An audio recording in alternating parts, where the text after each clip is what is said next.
Just been setting these up. Got these little extension cables with covers on so we don't get wheat in them.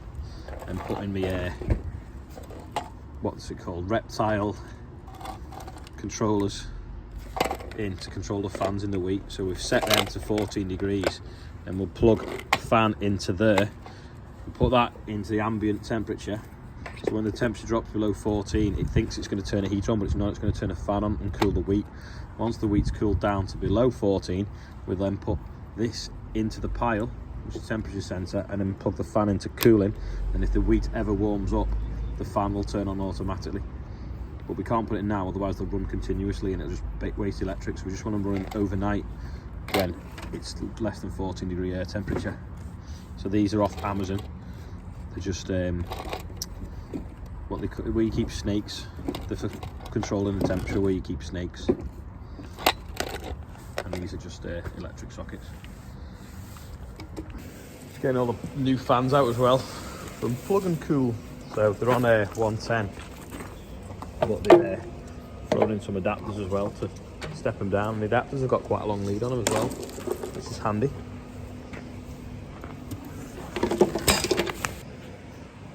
All loaded up now. We'll lift them up the pile so we don't have to carry them up.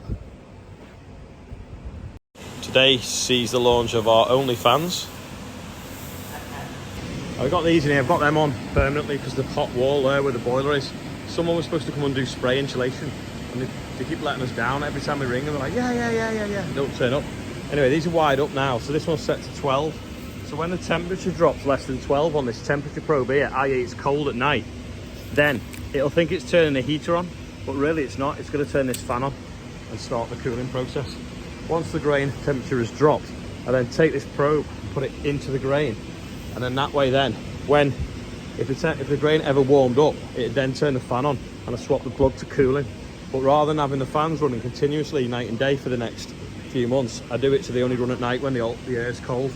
But then once the grain pile's cool, then they'll only turn on then if the grain warmed up. Does that make sense? Let me know in the comments if it does. We've moved the drill out of one shed into the other shed. I'm just going to tip last night's beans on this dry floor. We didn't tip it last night, we just left it loaded. That's marble.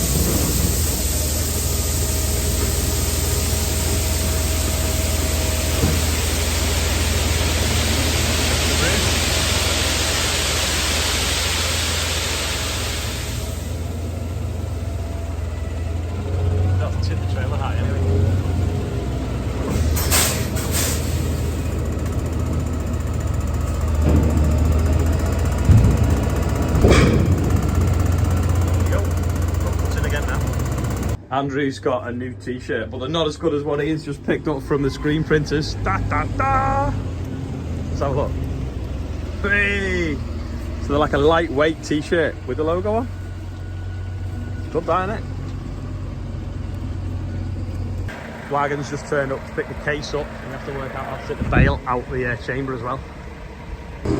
Combine's full of diesel, full of AdBlue. Rob's just on the case now. He's just ejected the bale out the back. Left it all weekend. There's a wagon in to pick it up, and then I think it is off to sunny Scotland, where their season is still very much in full swing. There he goes. Film it in case it goes wrong.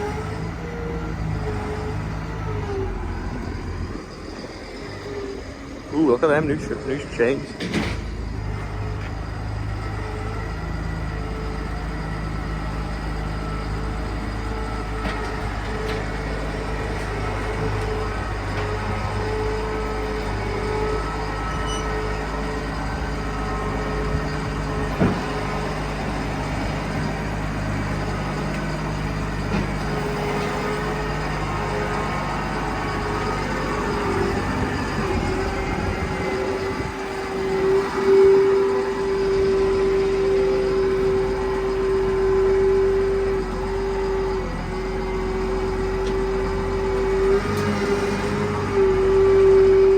Skip and a jump.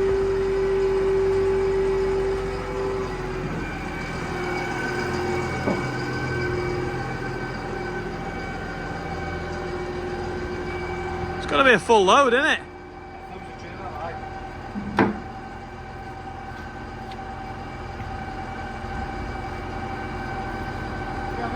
hand down and go forward. That's it.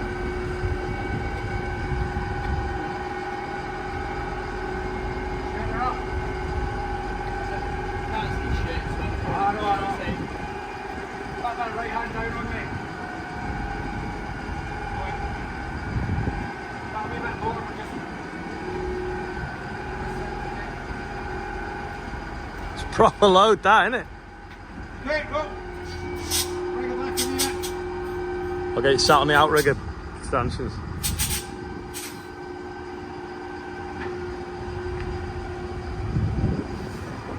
Okay. All happy there, mate? That's it, mate. Switch it off. Leave it clear. Seed stock order on its way out. Don't forget, check them out on Spalding's website. It's on the side. So, are the XLs a little bit tight, Ian, or have you just been eating well over the bank holiday weekend? What do we think? You gotta stay healthy. Mine fits perfect. My medium. Are now off cutting to the guy that's loaded the baler up. Has just been saying that because the baler and the tractor combination are quite heavy, they can only move it around with half a tank of diesel, no bales in the chamber, and he had to get a special trailer to make it so that he's under 44 tonne. So it's a pretty heavy unit. Got both fence carting today. I'm gonna go across this road now and cut these other fields. There's little saplings growing in it. We put the header on, flick the combine out of road mode. Sorry, flick the combine out of road mode, put the header on, but the switch has decided to just brake on us from road mode to normal mode. So I rung them up and they were like, yeah, we've had a few go wrong.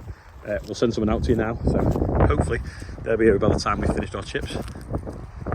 And here he is. That'll do. New switch. It was blowing the fuse, so new switch in it now. All working. Off we go. This field had been farmed for a while, and we flailed off all the saplings growing in it and drilled it with beans. Anyway, the saplings have come back. Just put the combines, just chopping through them, and they're going out the back. Look. Straight out the chopper. So we'll drill it with wheat next. Like a forest.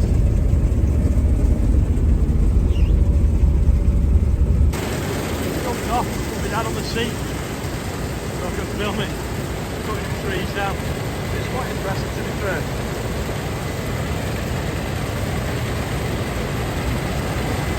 Needs to steer this way a little bit though, he's missing a bit. Put the GPS on before I got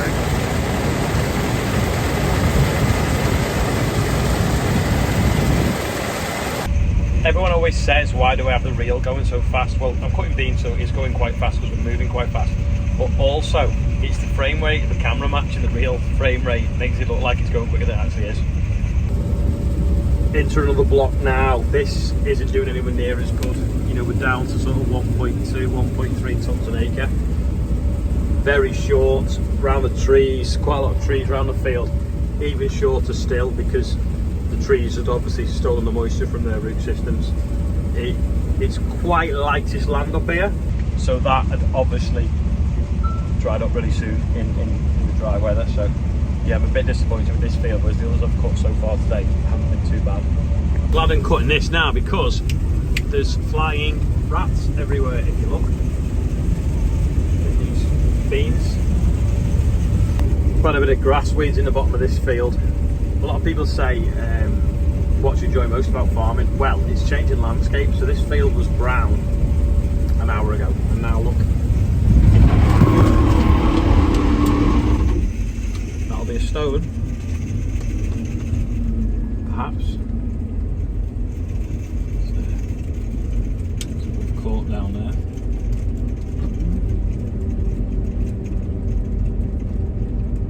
Go down and have a look, just reverse the header. Yeah, just scoop that up. Anyway, just snap the retractable finger, but there's quite a lot of them, so I'll carry on and I'll change it in the morning. Might just snap two maybe. Good job there's a slip clutch. Anyway, back to it. Yeah, so if you were ploughing, you'd turn a yellow field brown. Well, this is a brown field, we're turning sort of greeny white colour because we're obviously chopping the straw. And combining lumps of rubble up. So this field years ago had a pond filled in. Anyway, if we sow it with a tine drill, this was sown with a claydon, so sometimes root them out, and because the pods are low, because of the drought, then I'm running the cutter bar lower. Anyway, that managed to just scoop one right up the centre. Because there's so many birthdays today, I've got yesterday's on the window. I'm not going to fit today's on the window. It's also going to be dark by the time I get back to the yard because I want to finish cutting the beans. So I've rung Ian up, and Ian is going to do the birthday bumper, but it's a very long one. You know, sometimes he gives me easy jobs, and sometimes he doesn't. Look at this absolute monster.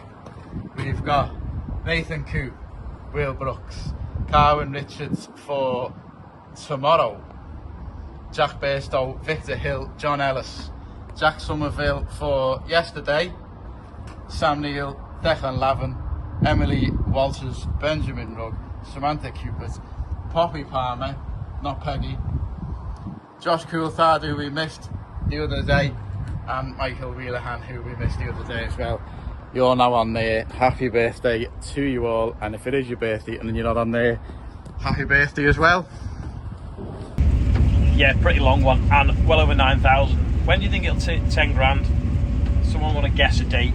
Maybe will it be before we cut the summer barley or after we cut the summer barley? Leave a comment if you think you know. Anyway, if you want one of these, they're on the website now. Ian stuck them on. Just the last load up off this field up here. Lots of people are asking, am I going to the Irish Ploughing Championship? Am I going to this show? Am I going to that show? The next show I'll be at is on, I think, the 28th, Wednesday the 28th, Cheshire Ploughing match in Cheshire. I'm going to take a couple of tracks up there for the FCN stand. That'll be the next one I'll be at, and the lads will probably be coming as well. So that is it now. Thanks for watching. See you tomorrow.